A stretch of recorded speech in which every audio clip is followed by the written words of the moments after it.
Muy buenas noches, bienvenidos a su programa Índice Económico. Soy Marilena Vega y es un gusto saludar, como todos los miércoles, a Darío Celis. Darío, muy buenas noches. Buenas noches, Marilena Vega, muy buenas noches. Acompáñenos, hoy vamos a hablar de los riesgos que enfrentan los proyectos de infraestructura. México debe fortalecer las instituciones, mejorar el Estado de Derecho y reducir la inseguridad para reactivar el crecimiento económico. Así lo recomendó Bank of America en su reporte México está en una recesión técnica. Ante el poco margen de tiempo que hay, es prácticamente un hecho que la aprobación del TEMEC quede en pausa hasta el 2021, al igual que su entrada en vigor. De las 10 afores que operan en el país, 4 concentran 70% de los recursos. Esto según el informe trimestral que la Comisión Nacional del Sistema de Ahorro para el Retiro entregó al Congreso de la Unión. Empresas que participan en el programa Jóvenes Construyendo el Futuro están contratando alrededor del 10% de los becarios que se capacitan en sus instalaciones. Actualmente cuenta con 1.062.284 beneficiarios, quienes por lo menos han recibido una beca. Se acaban de anunciar los proyectos de infraestructura que tendremos en territorio nacional. Vea cuáles son los más importantes. La Secretaría de Hacienda y el Consejo Coordinador Empresarial anunciaron un plan de infraestructura que abarca 147 proyectos por un monto cercano a los 43,000 millones de dólares. La intención es que todas estas obras en materia carretera, puertos, aeropuertos y hoteles principalmente, sean financiadas con capital privado. En una segunda fase, se lanzará otro paquete de proyectos, cuyos trámites y factibilidad financiera se evalúan en los 3 niveles de gobierno. De acuerdo con la Secretaría de Hacienda, del total de proyectos que se ejecutarán en los próximos 5 años, el 56% del total de la inversión provendrá del sector privado. El rubro de hidrocarburos representa la inversión más cuantiosa, con cerca de 224.680 millones de dólares, donde los privados llevan mano. Las compañías de energía y del petróleo mexicanas e internacionales podrán invertir hasta 126.119 millones de dólares contra una inversión pública de 98.561 millones de dólares. Se está presentando un programa nacional de infraestructura. ¿Qué tan relevante es la gestión social, ambiental y agraria para sacar en paz y en desarrollo precisamente todos estos grandes proyectos de infraestructura? Para platicar del tema nos acompaña esta noche Marinieves García Manzano. Ella es CEO o directora general de GMI Consulting. Marinieves, buenas noches, ¿cómo estás? Gracias, Darío, muy buenas noches. Muy buenas noches. Buenas noches, Marilena, gracias. Problema histórico que han arrastrado por sexenios los gobiernos en turno, pues es la muchas veces mala planeación y previsión de conflictos agrarios, conflictos ambientales, conflictos sociales a la hora de desarrollar un gran proyecto de infraestructura. Es un tema que parece que no se aprende. Y fíjate, es un tema que además no se ve de manera holística e integral. Generalmente se ve desde 3 ámbitos separados, ¿no? El tema del derecho agrario, el tema de la consolidación de los predios, que tiene una lógica del pago de una contraprestación por el uso de un terreno.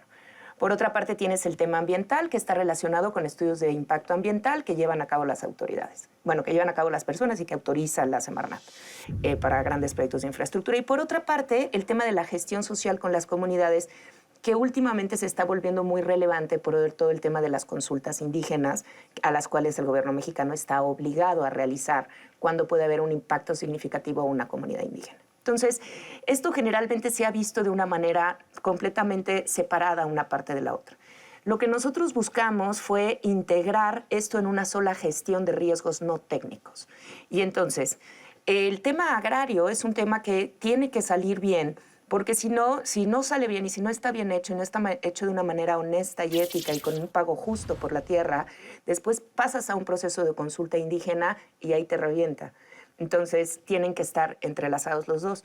Y por otra parte, el tema ambiental, como yo siempre lo comento y lo comento con mi socio en los temas ambientales, quien te para un proyecto no son los monos araña ni el manglar, te lo paran las personas. Entonces, si tú no entiendes que el tema ambiental te puede generar después un conflicto socioambiental por el agua, por la deforestación, por lo que sea, estás viéndolo solamente con un pequeño espacio. Entonces, ¿qué es de lo que se trata? De blindar las inversiones en México para que salgan adelante los proyectos. ¿Qué haría falta precisamente para que se blinden esto y estos problemas sociales o ambientales no se conviertan en un lastre que al final del día llevan a proyectos magnos a no realizarse? Mira, nosotros fuimos la primera consultora en México en aplicar mejores prácticas internacionales precisamente para la gestión social y ambiental de los megaproyectos. Entonces, este tema es algo que es un referente mundial desde hace aproximadamente 10 años. Quien lo impulsó fue la Corporación Financiera Internacional y lo impulsó para los países que ellos llaman no designados, es decir, países en los que hay riesgo social o que las autoridades no necesariamente van a cumplir con sus funciones. Y México cae dentro de esos países no designados. Entonces, la Corporación Financiera Internacional lanza una cosa que se llaman Principios de Ecuador y Normas de Desempeño Social y Ambiental. Entonces, esas son las mejores prácticas reconocidas, que te digo, se lanzaron hace 10 años, y que tienen que cumplir los megaproyectos que van a solicitar un financiamiento. En México esto ha ido creciendo cada vez más. Nosotros somos auditores también de bancos para ver que precisamente los proyectos cumplan con estos principios. Con estos principios tú tienes que cumplir, te pida lo que te pida la autoridad. Aunque la autoridad no te pida, por ejemplo, para un proyecto carretero, la autoridad en México no pide que hagas una evaluación de impacto social más que para proyectos de energía. Sin embargo, si tú vas a pedir un financiamiento internacional, es muy factible que te pidan que hagas una evaluación de impacto social, aunque no te lo pida el gobierno. Entonces, hay muchas mejores prácticas internacionales ya desarrolladas. El chiste es, todo eso lo tienes que tropicalizar a México con el entendimiento de las comunidades mexicanas, pero siguiendo esos lineamientos ya establecidos. El tema y lo que buscaron en la Corporación Financiera Internacional es dejar de perder dinero en proyectos que no salen. ¿Cuáles son los, precisamente hablando de proyectos que no salen, cuáles son justo esos proyectos típicos que terminan atorándose y terminan en arbitrajes internacionales, enfrentado el concesionario o el privado con el gobierno que le dio el contrato? Mira, estamos hablando de un programa nacional de infraestructura que se está presentando. ¿En dónde debería el gobierno tener especial cuidado? Mira, yo creo que aquí es un tema que tienen que trabajar conjuntamente el gobierno con la empresa particular, pero es la empresa particular la que tiene que llevar la gestión del proyecto. Ah, es el privado. Sí, porque el gobierno, finalmente el privado es el que va a desarrollar. El privado, aunque tú tengas una concesión, por ejemplo, en una concesión minera, pues la concesión te la da la Secretaría de Economía, pero el que operas eres tú. Entonces tú eres el que tienes que tener una buena gestión social con la comunidad, resolver los temas ambientales, resolver los temas agrarios para que tu proyecto salga adelante. Pero en una concesión carretera, por ejemplo. También es el desarrollador. Nosotros hemos trabajado para muchos concesionarios carreteros que, por ejemplo, hacen obras de ampliación o de nuevas carreteras. Finalmente ellos son los que terminan resolviendo las cosas. El gobierno, ¿qué es lo que ha pasado en algunas ocasiones? El gobierno se desentiende totalmente del asunto y deja solamente al particular. Y a veces el particular requiere de apoyo del gobierno para poder resolver algunos conflictos sociales. Pero la responsabilidad, y eso te lo dicen las mejores prácticas internacionales, la responsabilidad es del desarrollador, no del gobierno. Independientemente de que pudiera haber, una cláusula en el contrato que dijera, finalmente el dinero es tuyo, tú eres el que lo estás invirtiendo y tú eres el que lo puedes poner en riesgo. Tú eres el principal interesado. Pero entonces se cuenta con las reglas, se cuenta con los estándares. ¿Qué ha pasado? O sea, aquí ha dejado el gobierno a la iniciativa privada no está preparado. ¿Qué ha pasado? Porque hemos en México enfrentado proyectos, megaproyectos que se han quedado desiertos. Mira, yo creo que es un tema de cambio de mentalidad. Y no solamente tiene que ver con los particulares, tiene que ver también con el Estado. El desarrollo, si tú recuerdas cómo se hacía el desarrollo en el siglo XX, ¿no? En el siglo pasado, en los 80s, y yo siempre pongo eso de ejemplo, pues tú podías tener un terreno, ¿no? En algún lugar que compraste para algún día hacer una casa, y de repente llegabas un día y había una torre de CFE, y nadie te preguntó, o pero hoy hay invasiones, hoy ahí sigue habiendo este tipo de irregularidades. Pero a lo que me refiero es a cómo las invasiones de las que tú hablas, me imagino que te refieres a invasiones sociales, ¿no? De comunidades que llegan a vivir a un lugar. En este caso, al que yo me refiero, es cómo se desarrollaba antes. Antes se desarrollaba sin un gran respeto sobre las comunidades. Había una imposición, y eso era mundial, era una tendencia mundial. En este siglo ya no lo puedes hacer así.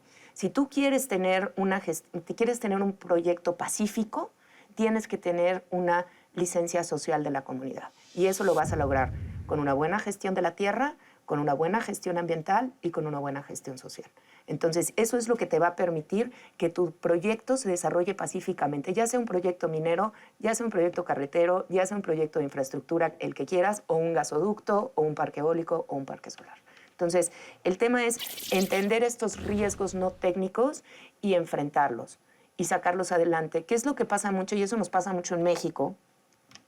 Pues preferimos no ver las cosas, ¿no? Y a mí me ha pasado con clientes, los puedes llamar del sector privado o del sector público, con ambos. Piensan que no va a pasar.